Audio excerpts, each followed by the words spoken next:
Why would a woman, born into a dynasty of wealth and power, choose to defy every expectation, abandon her meticulously planned future, and bind herself to a man she'd never met? A man explicitly chosen for his poverty and perceived insignificance? The chandeliers in the grand ballroom of the Jarrett estate wept diamonds onto the polished marble, each flicker a testament to the family's old money and older secrets. Today, however, the sparkle felt less like celebration and more like the glint of a gilded cage. Standing at the top of the sweeping staircase, a vision in a Vera Wang gown that cost more than most people made in a decade, was Willow Jarrett. Her heart, usually as unyielding as the family crest, thrummed with a rebellious beat. Below, a sea of expectant faces, hushed murmurs, and the suffocating scent of lilies and ambition awaited her descent. They were here for the spectacle, the merging of an ancient prophecy and a modern-day arranged marriage, all orchestrated by Willow's stepmother, Eleanor, a woman whose smile was as sharp as her wit. Eleanor, a viper cloaked in couture, had seen the prophecy a bizarre, ancient family decree claiming the Jarrett line would only prosper if its eldest daughter married a man of no means, a humble guardian from beyond their social sphere. But Eleanor's true motive, whispered Willow's intuition, was far more sinister than mystical. She feared Willow's inherent brilliance, her magnetic presence, would inevitably eclipse her own biological daughter, the mousy and easily manipulated Serafina. This marriage, to a man Eleanor had carefully selected from the impoverished fringes of society,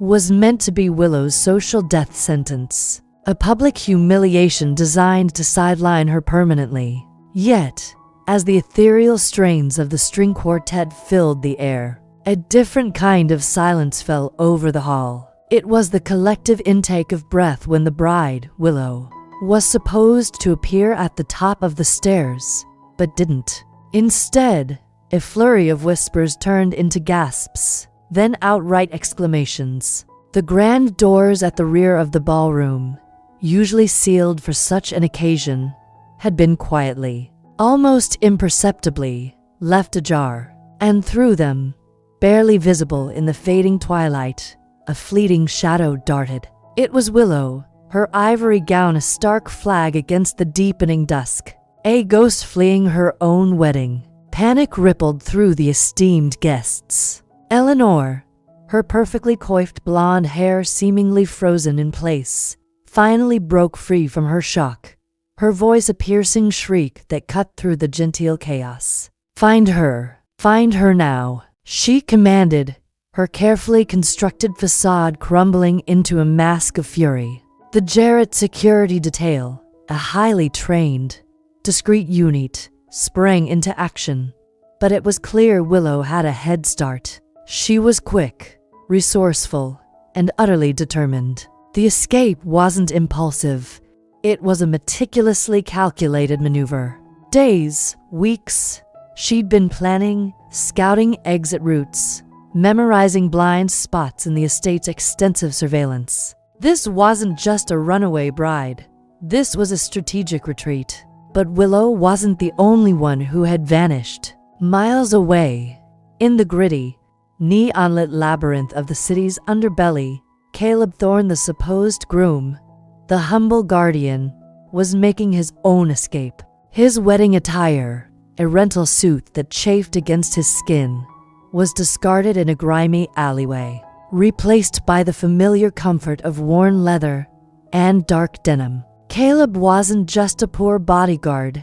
He was a phantom, a whisper in the shadows, a man whose past was as shrouded as his true intentions. He moved with the fluid grace of a predator, his eyes, usually a calm, piercing blue, now alight with a cold, analytical fire. He knew the prophecy, of course, knew the Jarretts, their power, their arrogance, and he knew Eleanor, whose cruel manipulation extended far beyond her own stepdaughter. He'd agreed to this farce of a marriage for his own reasons, a long-game strategy that had little to do with wealth or social climbing.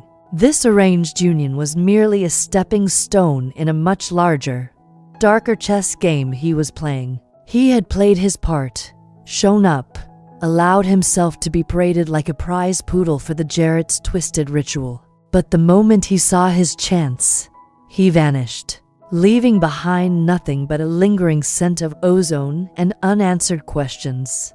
The next morning, the scandal erupted like a volcanic ash cloud. Over the city, Jarrett heiress flees altar, groom vanishes, screamed the headlines. The Jarrett name, once synonymous with impeccable reputation, was now a byword for public humiliation. Eleanor, always one to seize an opportunity, went into damage control overdrive, painting Willow as an ungrateful, unstable narcissist who had scorned tradition and shamed her family. The media, ever hungry for drama, devoured it. The humble guardian, Caleb Thorne, was portrayed as a hapless victim, a pawn in a rich family's bizarre machinations. It was a perfect narrative, designed to elicit sympathy for Eleanor and demonize Willow. Then, just as the dust began to settle, just as the Jarretts were preparing to officially disown Willow and cut her off from their vast empire, a new tremor shook the foundations of their carefully constructed reality. It happened at a press conference Eleanor had called, ostensibly to mourn the collapse of the Jarrett legacy. She stood at the podium, a picture of sorrowful dignity. When the back doors of the press room swung open with a resounding thud, all heads snapped around. And there she was, Willow Jarrett, but not the Willow they remembered. Her hair, usually impeccably styled, was a glorious, windswept mess. Her eyes, usually shadowed with a quiet defiance, blazed with an almost feral determination. She wasn't wearing a designer gown, but simple, utilitarian clothing that still somehow managed to exude an aura of dangerous elegance. And beside her, impossibly, stood Caleb Thorne. His presence was a shockwave. He wasn't the timid, downtrodden man the media had portrayed. His shoulders were broad, his posture commanding, his gaze intense and unwavering. He looked less like a runaway groom and more like a predator who had finally cornered his prey. Willow's voice, clear and strong, cut through the stunned silence. "My name is Willow Jarrett," she announced, her eyes fixed on Eleanor, "and this man, Caleb Thorne, is my husband." The collective gasp was deafening. Reporters scrambled, cameras flashed, and Eleanor's face, for the first time in memory, went utterly slack with disbelief. Willow continued, her words precise and measured, each one a hammer blow. "By the terms of my family's charter, upon my marriage, I am entitled to 20% of the Jarrett Group's controlling shares." She paused, letting the magnitude of her statement sink in. "My father, in his wisdom, promised this, and I expect that promise to be honored." Her father, Reginald Jarrett, a man of cold steel and calculating intellect, stood rigid at Eleanor's side. His face, usually an unreadable mask, contorted with a flicker of something akin to betrayal, then hardened into a chilling mask of disdain. He met Willow's gaze, not with paternal love, but with the icy fury of a patriarch scorned. "You have shamed this family, Willow," he declared, his voice low and dangerous. "And you have broken every sacred bond. Consider yourself disowned. You will receive nothing." But Willow merely offered a faint, almost imperceptible smile. "We shall see, father," she replied, her voice holding an unexpected steel. "We shall see." She knew, with chilling certainty, that this was far from over. This marriage, this defiance, was just the opening salvo in a war for her birthright, her freedom, and perhaps her very survival. And standing beside Caleb, whose enigmatic presence only deepened the mystery, she felt an unsettling sense of purpose. This wasn't the life she'd envisioned, but it was the life she'd chosen, a gamble with stakes higher than any Jarrett had ever conceived. Why would she do it? Why indeed? The answer, like the man beside her, was shrouded in layers of deception and untold truths. The Jarrett estate, that sprawling monument to old money and older secrets, now felt less like a gilded cage and more like a battleground. Willow and Caleb's sudden, audacious appearance at Eleanor's press conference had detonated a bombshell, sending shockwaves not just through the social elite, but through the very foundations of the Jarrett group. Reginald Jarrett's pronouncement that Willow was disowned had been met with a calculated, almost imperceptible smirk from Willow, a silent challenge that echoed in the stunned silence of the room. This wasn't just about a runaway bride. This was a coup, a meticulously planned seizure of power. The 20% controlling shares were not just a promise. They were a weapon. Their first days as husband and wife were a bizarre dance of politeness and suspicion within the confines of a modest, tastefully furnished apartment Caleb owned, far from the opulent excess of the Jarrett estate. Willow, accustomed to a retinue of staff and every whim catered to, found herself navigating a world of self-sufficiency. It was humbling, yet liberating. She watched Caleb, a man who moved with the quiet efficiency of a well-oiled machine. He cooked, he cleaned, he even fixed a leaky faucet with a skill that belied his supposed background as a mere bodyguard. These were not the actions of a man unfamiliar with manual labor, nor were they typical of someone content to live in the shadows. His physical prowess, too, was unsettling. One evening, she witnessed him effortlessly disarm a mugger in a dimly lit street. His movements a blur of controlled power, precise and lethal. It was far beyond what a simple bodyguard, even a trained one, should possess. "You're not just a bodyguard, are you, Caleb?" She'd pressed him one night, her voice low, laced with a mix of curiosity and growing unease. They were sitting in the small living room, the city lights painting muted patterns on the walls. He didn't flinch. His blue eyes, usually a calm, almost serene shade, glinted with something unreadable. "My grandfather raised me in the wilds of Montana," he'd explained, his voice even, devoid of emotion. "Taught me how to survive, how to defend myself. It's second nature." Willow didn't believe him. Not entirely. There was a raw intensity in his movements, a calculating intelligence in his gaze that spoke of something far more sophisticated than wilderness survival. She knew a trained operative when she saw one, and Caleb Thorne, the impoverished bodyguard, was a highly skilled individual, his every action honed to deadly perfection. She filed the observation away, a piece in the growing puzzle that was her enigmatic husband. Meanwhile, Caleb wasn't idle. When he wasn't playing the part of Willow's attentive if distant husband, he was in constant contact with a small, trusted circle of associates. Willow would often hear snippets of hushed conversations late into the night, cryptic references to Crown Group and internal investigations. He was a ghost in his own life, and she, unknowingly, was sharing a bed with him. One evening, he'd been on a video call with a stern-faced man in a pristine office, and Willow, feigning sleep, had overheard a key phrase.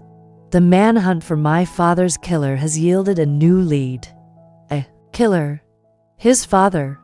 The puzzle deepened, becoming more sinister. What Caleb couldn't know, was that Willow carried her own labyrinthine secrets underneath the carefully constructed facade of the pampered heiress. She was a highly trained operative herself, not for a shadowy government agency, but for an elite, clandestine organization known only as the Veil. Her current mission, a high-stakes intelligence-gathering operation, revolved around a woman named Anna Long, a ruthless corporate spy, and her handler, Jason Goodwin. And Jason Goodwin, a charming, ruthless scion of a rival conglomerate, Crown Group, was a man Willow knew well. He'd harbored a long-standing, obsessive infatuation with her, a fact she'd deftly exploited in her undercover work. The world was far smaller, far more interconnected than either Willow or Caleb initially realized. One rainy afternoon, Willow, disguised in a subtle wig and glasses, was tracking Anna along to a discreet cafe known for illicit meetings. She sat at a corner table, nursing a lukewarm latte, her enhanced hearing device picking up fragments of Anna's hushed conversation about a sensitive data transfer. Just as Anna was about to hand over a flash drive to a shadowy figure, a sudden, violent commotion erupted at the cafe's entrance. A team of masked individuals, moving with chilling precision, stormed in. They weren't after Anna, Willow realized with a jolt. They were after the flash drive, and perhaps something more. Willow's training kicked in. She moved like a whisper through the chaos, her hands reaching for the concealed blade strapped to her calf. Just as she was about to intercept the drive, a figure, clad in black, moved with impossible speed, intercepting the masked assailants before she could. He moved with a brutal elegance, his fists and feet a blur of destruction. He was efficient, deadly, and devastatingly familiar. It was Caleb. Her heart seized. He was here, in the middle of her operation? He snatched the flash drive from Anna's trembling hand, his eyes scanning the room, assessing the damage with a chilling detachment. He didn't see her, hidden in the shadows, her breath catching in her throat. He just disappeared as quickly as he'd arrived, leaving behind a trail of unconscious thugs and a stunned, terrified Anna Long. Willow barely registered the success of her mission in preventing the data transfer.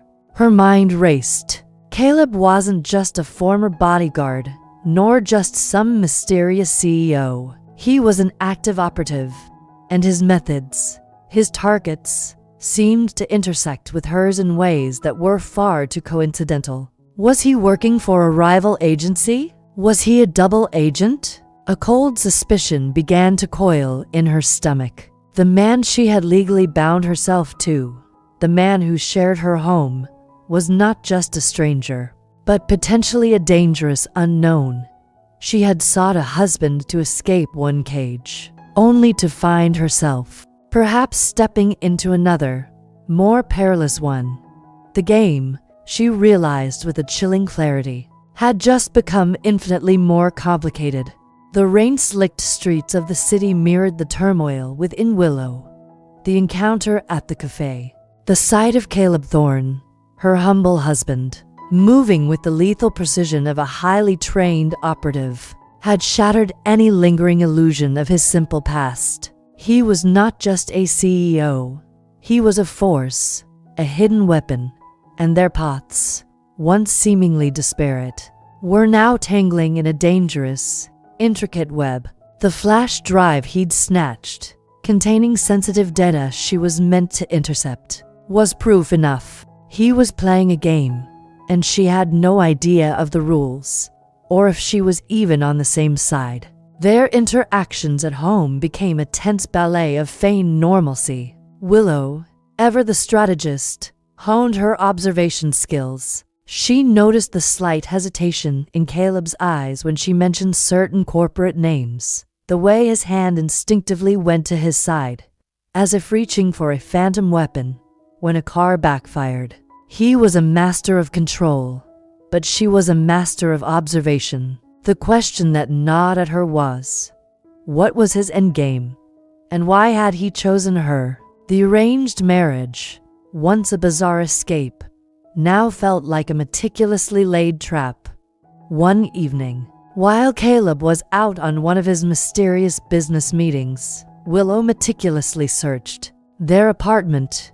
She was thorough, precise, leaving no trace. What she found confirmed her darkest suspicions: a hidden compartment in his study, containing not corporate documents, but an encrypted device, specialized surveillance gear, and a dossier on her. It detailed her childhood, her education, even her seemingly innocuous hobbies. But what sent a chill down her spine was the final page. A recent surveillance report of her movements, including her trip to the cafe. He had known she was there. He had known her identity as an operative. The realization hit her with the force of a physical blow. Caleb Thorne hadn't just accidentally crossed paths with her mission. He was actively tracking her. The next day, Willow received an urgent summons from her handler at the Vale. A cryptic message delivered via a secure dead drop. The target, and Along, had resurfaced, attempting to sell the data she'd stolen from Crown Group. The very data Caleb had intervened to retrieve. The location was a discreet, high-stakes auction in an abandoned warehouse district. The Vale wanted the data, and they wanted an Along. Willow prepared, her movements automatic, her mind racing. The thought of confronting Caleb, of revealing her own secrets, was a ticking time bomb. As she surveyed the warehouse from a vantage point, the chill of the night air matched the icy dread in her stomach. The auction was already underway, a shadowy assembly of corporate espionage players and underworld figures. And then she saw him, Caleb, moving through the crowd like a shark, his eyes scanning, assessing. He was here for the data, too. Their mission objectives were colliding, head-on. The auctioneer began, and Along, looking haggard but defiant, stood beside a projector displaying a fraction of the encrypted files. The bidding started, a tense, silent exchange of hand signals. Just as a particularly high bid was placed, the lights flickered, plunged into darkness, and chaos erupted. Gunfire. Willow reacted instantly, dropping into a defensive crouch, her hand on her concealed weapon. She moved through the pandemonium, a ghost in the shadows, seeking out and Along. But someone else was faster. A figure, agile and ruthless, intercepted Anna, grappling with her for the flash drive. It was Caleb. He disarmed Anna with brutal efficiency. But just as he secured the drive, a new player emerged from the darkness. Jason Goodwin. Jason wasn't the charming, suave corporate scion Willow knew. His face was contorted with fury, his eyes burning with a dangerous intensity. Thorne, he snarled, a gun appearing in his hand. Give me that drive. Caleb, quick as lightning, dodged the shot. This isn't yours. Goodwin, he retorted, his voice devoid of his usual calm. And neither is the information it contains. A brutal brawl erupted between them, a flurry of precise, deadly moves. Willow watched, momentarily frozen. Jason, the man who professed his love for her, was battling her husband.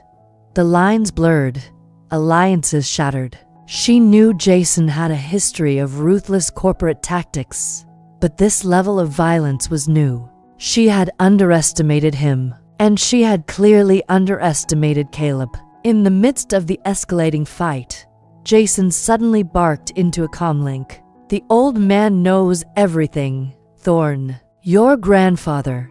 He told me you're faking it. You were never weak. Caleb faltered, a flicker of raw pain crossing his face. It was a minuscule crack in his impenetrable facade, but Willow saw it. He had lied to her. His story about his grandfather teaching him survival, his feigned weakness. It was all a carefully constructed falsehood. The man she thought she knew, the man she was bound to, was built on a foundation of lies. Jason, seizing the moment of Caleb's distraction, lunged, tackling him. The flash drive skittered across the concrete floor, coming to rest near Willow's foot. She looked from the struggling men to the drive, then back again. This wasn't just about corporate secrets anymore. This was personal. This was about vengeance, about betrayal, about truths concealed for years. Your mother, Willow, Jason gasped, pinned beneath Caleb but still fighting, his eyes locking with hers. Caleb thinks your mother killed his father. That's why he married you. He's using you for revenge. The words struck Willow like a physical blow, silencing the chaos around her. Her mother had disappeared years ago, presumed dead. This was a lie, a cruel manipulation. Yet, Jason's desperate plea, the raw conviction in his voice, resonated with a chilling ring of truth. Caleb's eyes, now cold and distant, met hers across the darkened warehouse. The accusation hung in the air, a poisoned arrow aimed directly at the fragile, uneasy truce that had formed between them. This marriage, this improbable union, was born not of destiny, but of a calculated, terrifying quest for retribution. The revelation hung in the dust-filled air of the warehouse, a seismic shock reverberating through Willow's very core. Her mother, accused of murder, Caleb's motivation for marrying her, laid bare by a desperate Jason Goodwin, twisted her perception of everything. The uneasy alliance she'd forged with Caleb, born of defiance and a shared flight from their respective pasts, now felt like a meticulously crafted trap. She had been a pawn, her every move perhaps anticipated. Her family's twisted prophecy merely a convenient cover for Caleb's vengeful agenda. As Caleb and Jason grappled, their fight becoming more desperate, Willow's instincts screamed. She moved with purpose, not to aid either man, but to secure the flash drive. It lay glinting on the concrete floor, the very nexus of this brutal, chaotic confrontation. As she scooped it up, the lights flickered back on, revealing the carnage. Unconscious bodies strewn across the floor, broken furniture, and the two men, still locked in a desperate struggle. Suddenly, a new voice, calm and authoritative, cut through the pandemonium. Enough. A figure emerged from the shadows, a man in a tailored suit, his silver hair impeccably styled, his eyes holding a chilling, almost bored indifference. It was Mr. Sterling, a man whispered about in the highest echelons of both the corporate and clandestine worlds, a figure whose influence stretched far beyond public knowledge. He was an advisor to kings, a facilitator of impossible deals, and a man the Vale had long suspected of pulling strings behind the scenes of major global events. Sterling surveyed the scene, his gaze lingering for a moment on Willow, then settling on Caleb and Jason. "This is not how we conduct business, gentlemen," he stated, his voice a silken thread of menace. "You are both undisciplined." Caleb, recognizing Sterling, recoiled slightly, a flicker of something akin to fear, or perhaps raw hatred, crossing his face. Jason, however, seemed to deflate, his fighting spirit evaporating under Sterling's chilling gaze. "The drive, Miss Jarrett," Sterling said, his voice now directed at Willow, though his eyes never left Caleb. "I believe you have something that belongs to me." Willow's grip on the flash drive tightened. "It contains data relevant to a Crown Group internal investigation," she stated, feigning ignorance of its deeper significance. "And I believe it belongs to justice." Sterling merely offered a thin, humorless smile. "Such quaint notions, Ms. Jarrett. Hand it over, or suffer the consequences." Just then, a barrage of armed individuals, Sterling's private security detail, swarmed into the warehouse, their weapons trained on Willow, Caleb, and Jason. Escape was impossible. Willow knew the Vale wouldn't arrive in time. This was a personal hell. Forced to comply, Willow tossed the flash drive to Sterling.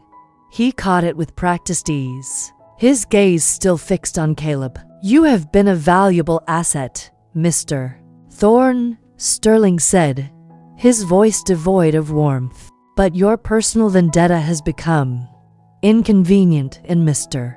Goodwin, you have become a liability." Sterling then revealed a truth that twisted the knife in Caleb's gut even further. Your father, Caleb, was a highly skilled operative, a loyal man, but he stumbled upon something he shouldn't have. He tried to expose me. Sterling paused, savoring the shock on Caleb's face. Your mother, Ms. Jarrett's mother, was his partner. She tried to avenge him. She failed.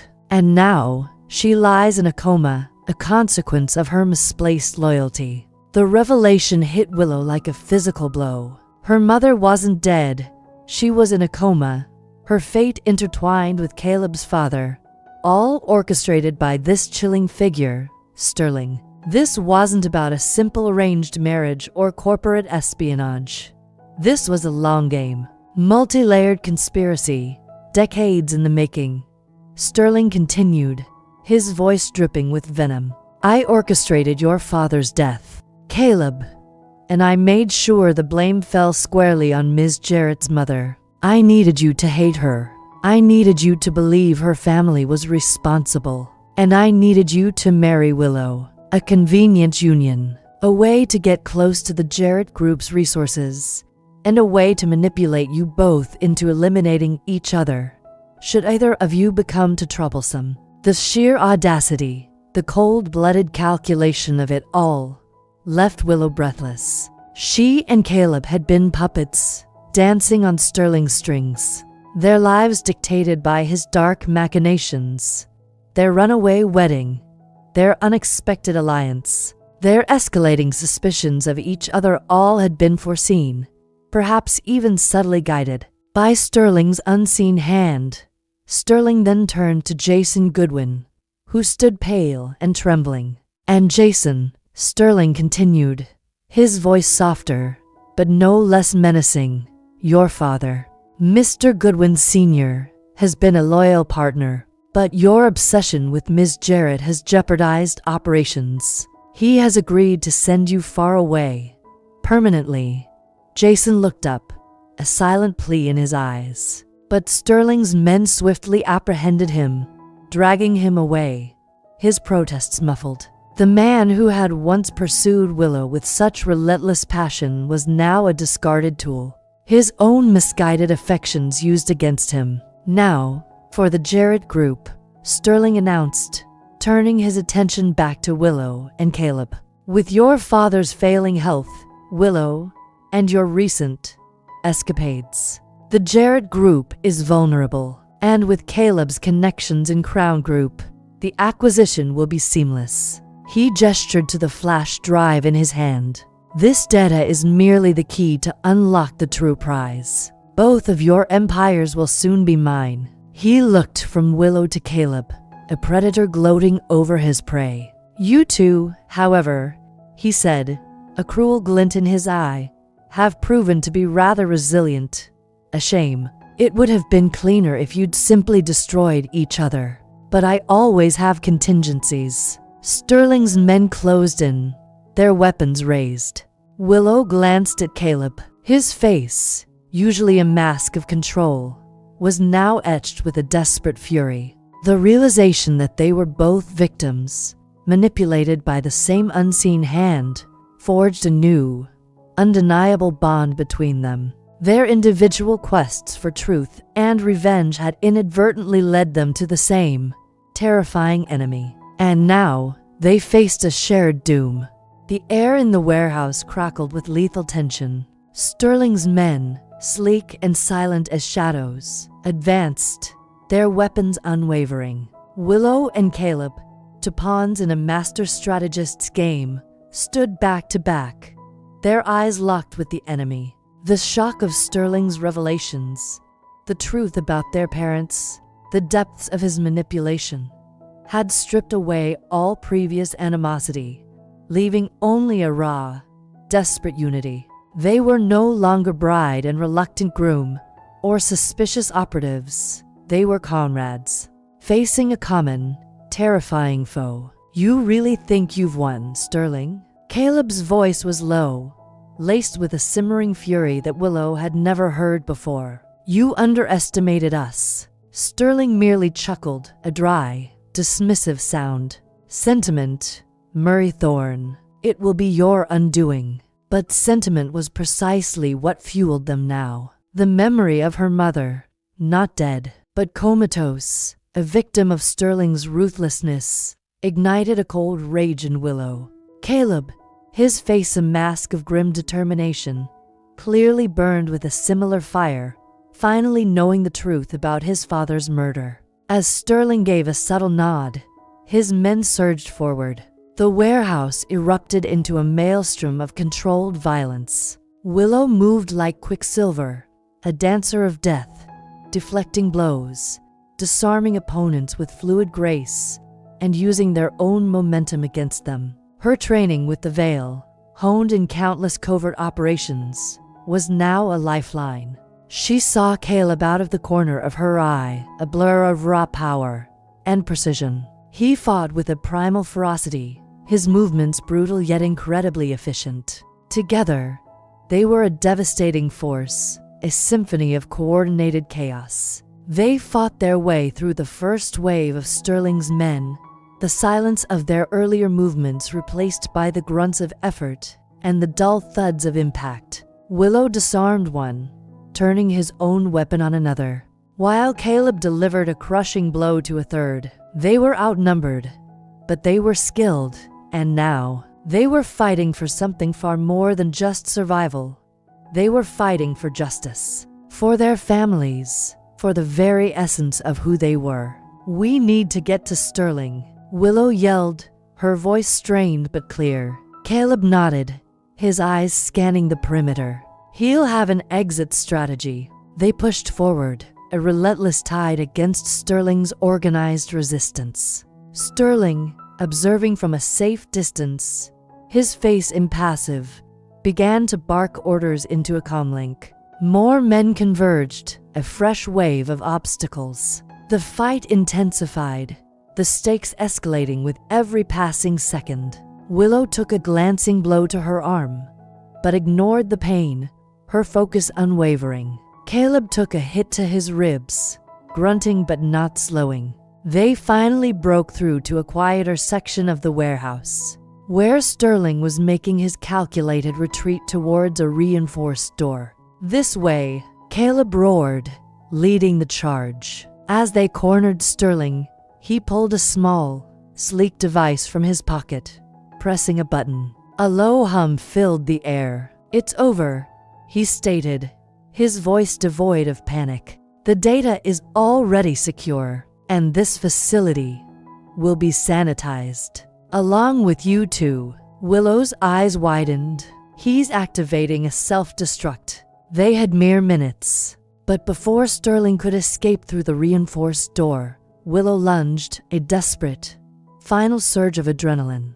She tackled him, driving him against the wall. The flash drive, still in his hand, flew across the room, skittering into a dark corner. Caleb was instantly beside her, pulling Sterling away, his fist connecting with a brutal force that sent Sterling sprawling.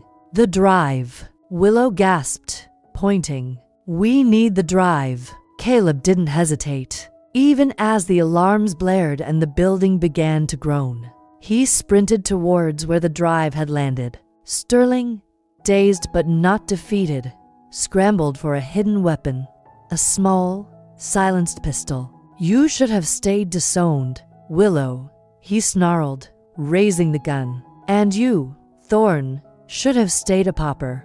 But before he could fire, Willow, with a desperate burst of speed, tackled him again, sending the gun clattering away. They struggled, a raw, brutal fight, Willow fueled by vengeance, Sterling by cold-blooded survival. Just as Sterling gained the upper hand, his hand closing around her throat, Caleb was back, the flash drive clutched in his hand. He delivered a swift, incapacitating blow to Sterling, knocking him unconscious. "We have to go," Caleb yelled, grabbing Willow's hand. The reinforced door Sterling had been aiming for was their only escape route, still ajar from his earlier entry. They burst through it just as the first massive explosions ripped through the warehouse behind them. sending a wave of heat and debris hurtling outwards. They ran, fueled by pure adrenaline, the ground shaking beneath their feet, the roar of the collapsing building deafening.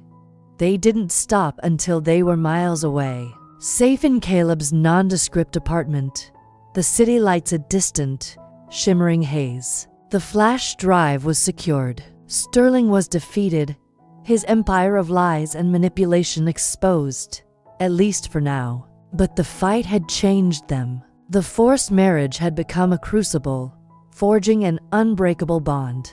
Days later, the news broke, not of the warehouse explosion, which was discreetly attributed to a gas leak, but of the sudden, shocking resignation of Mr. Sterling from all his known positions, citing health reasons. Jason Goodwin, too, vanished from the public eye, his father's last desperate act to save his son's reputation by exiling him to a remote corner of the globe. In the quiet intimacy of their apartment, Willow and Caleb finally faced each other, truly. For the first time, the secrets were out. The truth, however painful, had liberated them. I'm sorry, Caleb said, his voice rough, for using you, for letting you believe those lies about your mother. Willow reached out, her fingers gently touching his cheek. And I'm sorry for doubting you, for not seeing the man beneath the mystery. She smiled, a soft, genuine smile that reached her eyes. We were both victims, Caleb, and we fought back. Together. Caleb took her hand, his thumb gently stroking her skin. I told you I was going to marry you to get revenge, he murmured, his gaze intense. But somewhere along the way, I fell in love with my wife, the real you, the one who defies expectations and fights for what's right, no matter the cost. He knelt, pulling a small, velvet box from his pocket. It wasn't a diamond as big as a bird's egg, like the Jarrett engagement ring. It was a simple, elegant silver band, etched with an intricate, almost secret pattern. Willow Jarrett, he said, his voice earnest. Will you truly be my partner? Not just in this life we stumbled into, but in everything? Will you marry me again, for real this time? Willow's eyes welled up, a single tear tracing a path down her cheek. This wasn't the fairy tale she'd been sold, but it was a love forged in fire, built on truth, and bound by shared purpose. Yes, she whispered, her voice thick with emotion. 1,000 times, yes. They knew their fight wasn't truly over. Sterling, even in defeat, would have contingencies. The shadows he cast were long, and the world was full of other puppet masters. But now, they would face it together, as husband and wife, as partners, as operatives for justice. Their story was just beginning. What did you think of Willow and Caleb's journey? Did it keep you on the edge of your seat? Let me know your thoughts in the comments below. Hit that like button if you enjoyed the ride.